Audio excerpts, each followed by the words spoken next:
चिराग पासवान उस समय विरोध नहीं किया, सदन में एक सवाल नहीं उठाया बेरोजगारी पे, और आज मौन कर रहे हैं। तो ये मौन मार्च किसके लिए किया? हनुमान को बहुत जल्द बिहार का 7% पासवान लोग पहचानेगा कि मेरा हनुमान असली हनुमान कौन है, दुसाधु का, पासवानों का हनुमान कौन है।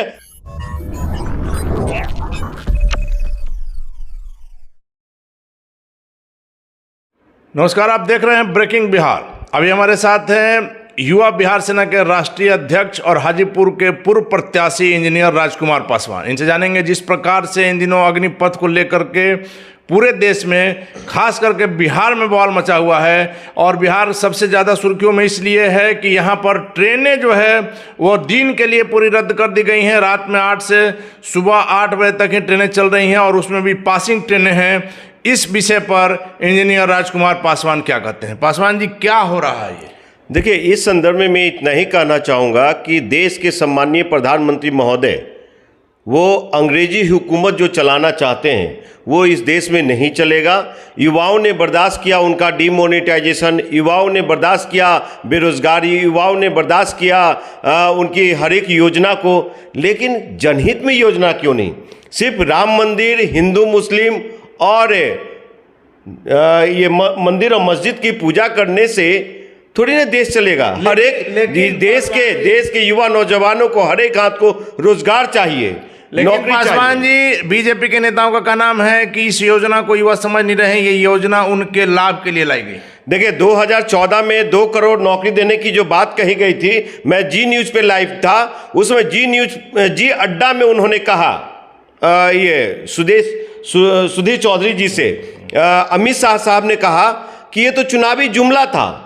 तो आप हमेशा देश के युवा नौजवानों के भविष्य से खिलवाड़ करेंगे और चुनावी जुमला बताएंगे तो युवा नौजवान कहते हैं अपने भविष्य की चिंता करेंगे। पासवान जी, उसके बावजूद अगले साल जो चुनाव हुआ, कहने का मतलब कि 8वां साल जो बीजेपी का जा रहा है, एनडीए का जा रहा है, तो 5 साल के बाद चुनाव हुआ तो जनता ने फिर जो है प्रधानमंत्री मोदी में विश्वास जताया। हाँ, इस संदर्भ में एक बात मैं जरूर कहना चाहूंगा कि इस देश के जो 50% युवा नौजवान हैं उनके भविष्य की चिंता करते हुए, और आपके चैनल के माध्यम से एक मैं मैसेज देना चाहता हूं देश के युवा नौजवानों को कि कोई भी विरोध करना, विरोध जताना एक लोकतांत्रिक व्यवस्था है। इस लोकतांत्रिक व्यवस्था के अनुसार आप सरकारी संपत्ति को ना जलाएं।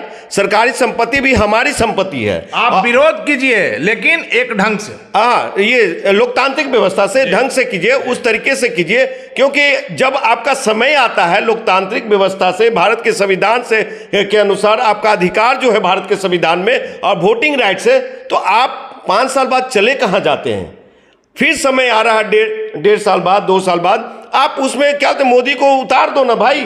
लेकिन इस तरह से सरकारी संपत्ति को जलाना, किसी के इशारे पे अगर आप सरकारी चीज़ों को क्षति करते हैं, रेल को, चाहे स्टेट में जो भी है सरकारी दफ्तर, किसी आदमी को पेट्रोल छिड़क के आग लगा देना, किसी को घर घेराव, वो ये चीज़ें ठीक नहीं हो। हम यही कहना चाह रहे हैं और लगातार अपने चैनल के माध्यम से हम ये अपील कर रहे हैं कि चाहे आप जैसे भी विरोध करें, जो भी आपत्ति हो उसे दर्ज कराएं, रेलवे ट्रैक के आगे आप लेट जाएं, वो सही है, लेकिन किसी भी तरह की संपत्ति को नुकसान पहुंचाना वो किसी पॉलिटिकल पार्टी का नहीं है, वो भारत का संपत्ति है, देश का संपत्ति है, जनता की संपत्ति है। उसे जलाना, उसे नष्ट करना, कहीं ना कहीं आप अपनी संपत्ति को जला रहे हैं। इसलिए यदि किसी तरह का आंदोलन कर रहे हैं तो शांतिपूर्वक कीजिए। हाँ, बिल्कुल शांतिपूर्वक कीजिए, लेकिन देश के युवा नौजवानों के साथ जब जब छल किया गया है तब तब देश के युवा नौजवान जागा है अपने हक और अधिकार के लिए। वो चाहे इंदिरा गांधी की सरकार रही हो तो जेपी मूवमेंट देखने को मिला, अब हमारे देश के सम्मानीय प्रधानमंत्री नरेंद्र दामोदर मोदी साहब हैं, अगर वो भी देश के युवा नौजवान के हित में नहीं सोचते हैं, कोई भी रोजगार की योजना, चाहे गरीबी मिटाओ योजना लाते हैं, तो अगर वो जनहित में नहीं है उसका विरोध होगा, लोकतांत्रिक व्यवस्था के तहत होगा और युवा शांतिपूर्वक आप विरोध कर सकते हैं। शांतिपूर्वक विरोध होगा। देश के सम्मानीय प्रधानमंत्री से यही युवा बिहार सेना अपील करती है कि आप देश हित में काम करने आए हैं आप, ना कि अंबानी अडानी को झोली भरने आए हैं आप, युवा नौजवानों को रोजगार देने आए हैं आप, महिला सुरक्षा पे बात करने आए हैं आप, यहाँ के अर्थव्यवस्था को सुधारने आए हैं आप, इस देश को एक उन्नत राष्ट्र बनाने आए हैं, भारत को ये चीन और अमेरिका से आगे ले जाने। सबसे बड़ी समस्या अभी देश में बेरोजगारी की है पासवान जी। हम लोग बराबर डिबेट में चर्चा करते हैं, लेकिन इस पर किसी पॉलिटिकल पार्टी का ध्यान नहीं है। बेरोजगारों के आंकड़े की जगह जातिगत गणना की बात की जाती है। देखिए, देश के सम्मानीय प्रधानमंत्री महोदय का अभी कार्यकाल है 2 साल, और उस 2 साल में से मुझे मात्र वो अपनी कुर्सी पे बैठा दें 15 दिन के लिए, और देश के 50% युवाओं का रोजी रोजगार की समस्या मैं खत्म नहीं कर दिया, ये इंजीनियर राजकुमार पासवान, तो आप मैं राजनीति से संन्यास ले लूंगा, राजनीति छोड़ लूंगा। सुन लीजिए, मैं भी 2 बार लोकसभा का चुनाव लड़ा हूं, एक पार्टी के राष्ट्रीय अध्यक्ष हूं, और नरेंद्र मोदी के 2-2 बार, नरेंद्र मोदी साहब का 2-2 बार हवा में मैं रामविलास पासवान और उनके भाई के खिलाफ चुनाव लड़ने का काम किया हूं। तो इसलिए लेकिन सच्चाई है कि जनता ने आपको नकार दिया। हाँ, इसलिए नकार दिया कि नकली ढोंग वाली जो हवा थी, कृत्रिम हवा वाली जो हवा बनाई गई थी, वो कृत्रिम हवा में लोग बह गए। लेकिन इंजीनियर पासवान जी, इसी हवा से बचने की जरूरत है युवा नौजवानों को। इंजीनियर पासवान जी, वो कृत्रिम हवा ही जब लोगों को रास आई तो आपको लोगों ने नकार दिया। उसी कृत्रिम हवा से फिर मैं कह रहा हूं कि अभी जो ये अग्निपथ योजना का जो विरोध जता रहे लोग, ये यही कृत्रिम का देन है, कृत्रिम हवा का देन है। वो कृत्रिम हवा से बचने की जरूरत है, ये कृत्रिम लोगों से बचने की जरूरत है, नहीं तो आज ये हालात है, कल को और क्या हालात होगा। इंजीनियर पासवान जी, एक चीज आप मानेंगे कि इस योजना का सच्चाई क्या है, अच्छाई क्या है, इसमें गलत क्या है, ये तो बात की बात है, लेकिन इस बातों को सतह पर लाने की जगह विपक्षी पार्टियों ने इसे एक हथियार बना करके अपने पक्ष में कैश करा लिया। देखिए, विपक्ष का काम ही है विरोध करना, और सत्ता पक्ष को काम है कि योजना बनाना। तो जो जनहित में नहीं रहेगा वो विपक्ष विरोध करेगा। लेकिन पासवान जी, जिस प्रकार से सेना के अभ्यर्थी के नाम पर जो दंगा आप नहीं कहेंगे, लेकिन जिस प्रकार से तोड़फोड़ की घटनाएं हुई, आगजनी की घटनाएं हुई, आपको लग रहा है कि ये अभ्यर्थी हैं, ये कहीं ना कहीं लोकल गुंडे हैं, किसी पार्टी के कार्यकर्ता? देखिए, कहीं ना कहीं पार्टी के जो कार्यकर्ता हो चाहे कोई भी हो, अगर उनको समाज की चिंता है, वाकई में समाज का ये है, तो लोकतांत्रिक व्यवस्था के अनुसार, आप संवैधानिक व्यवस्था के अनुसार विरोध कीजिए, ना कि सरकारी संपत्ति को जलाइए। और हम भी विरोध जताते हैं, हम भी धरना प्रदर्शन करते हैं, हम भी सभाएं करते हैं, तो इसका मतलब ये नहीं। पासवान जी, हम एक बात से ध्यान दिलाना चाहते हैं, ऐसी बहुत सारे उदाहरण है, लेकिन जिस प्रकार से दानापुर में 2 दिन पहले जो घटना हुई, दानापुर स्टेशन में तोड़फोड़ किया गया, क्या आपको नहीं लग रहा है कि जब मनेर के आसपास से लड़कों के झुंड वहां चला है, तो कहीं ना कहीं इंटेलिजेंस का फेल्योर है कि उसको बीच में अगर रोक लिया जाता तो उपद्रव को कम किया जा सकता?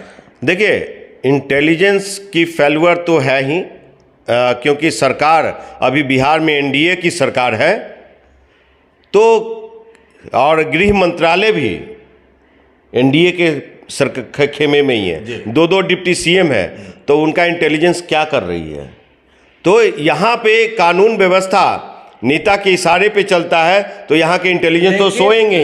लेकिन इंजीनियर पासवान जी, इस मुद्दे को लेकर के बीजेपी और जदयू में तो कुछ घमासान मचा हुआ है।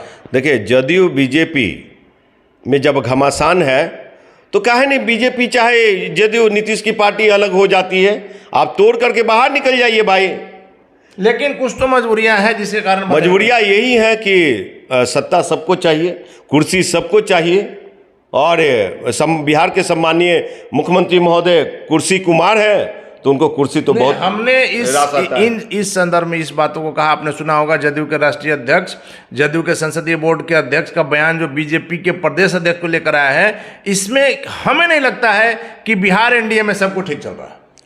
बिहार एनडीए में हमेशा से सब कुछ ठीक नहीं चल रहा है, वो 2010 से मैं देख रहा हूँ, सरकार तो बड़ी 2005 में, 2010 से देख रहा हूँ सब कुछ ठीक नहीं चल रहा। एक के बीच में लालू और नीतीश का भी गठबंधन बना, उस गठबंधन के अनुसार भी मैं बताता हूँ कि अभी भी सब कुछ ठीक नहीं है, लेकिन वो सांप छुछुंदर वाली हालात है, ना निगलने बनता है ना उगलते बनता, तो ये हालात। चलिए, आखिरी सवाल है इंजीनियर राजकुमार पासवान जी कि इस पूरे आंदोलन में सारी विपक्षी पार्टियां अभ्यर्थियों के साथ है, पीछे खड़ी हैं, लेकिन चिराग पासवान ने लगता है जैसे बाजी मार ली। इस बात के सामने आते हैं, चिराग पासवान ने रक्षा मंत्री को पत्र लिखा, तुरंत पीसी करके अपना विरोध दर्ज कराया, मौन मार्च निकाला अपने ऑफिस से लेकर के राजभवन मार्च के लिए, लेकिन बीच रास्ते में ही उन्हें हड़ताली मोड़ के पास रोक दिया गया। लेकिन तमाम पार्टियां पीछे रहीं, यहां तक कि आरजेडी जो कि सबसे बड़ी विपक्षी पार्टी है वो भी रोड पर नजर नहीं आई, लेकिन चिराग पासवान नजर आए। चिराग पासवान ये आज कर रहे हैं, इनको बहुत पहले करना चाहिए था, जब 2 करोड़ नौकरी की बारी आई थी। चिराग पासवान उस समय विरोध नहीं किया, सदन में एक सवाल नहीं उठाया बेरोजगारी पे, और आज मौन कर रहे हैं। तो ये मौन मार्च किसके लिए किया? क्या वो अपने श्री राम भगवान नरेंद्र दामोदर मोदी साहब के लिए किया, ये हनुमान ने, या नीतीश कुमार के विरोध में किया? लेकिन मोदी जी के तो विरोध में ही चिराग पासवान। नहीं, देखिए, एक राजनाथ साहब को लेटर पत्र लिख देना, ये तो हमेशा सिंपैथी गेन करने जाते हैं, इनकी राजनीति रही है।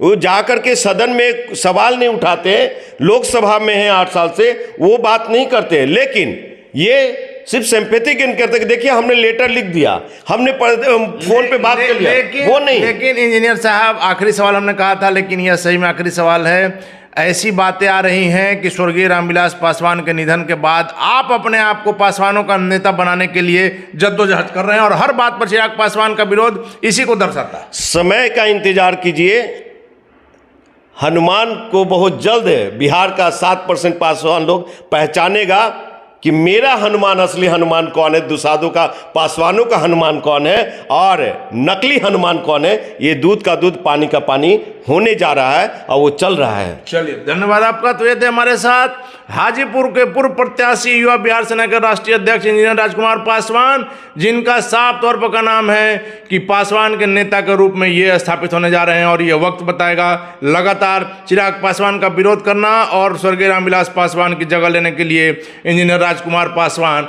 जद्दोजहद कर रहे हैं। आगे क्या होगा देखना काफी दिलचस्प होगा। फिलहाल आप बने रहें ब्रेकिंग बिहार के साथ।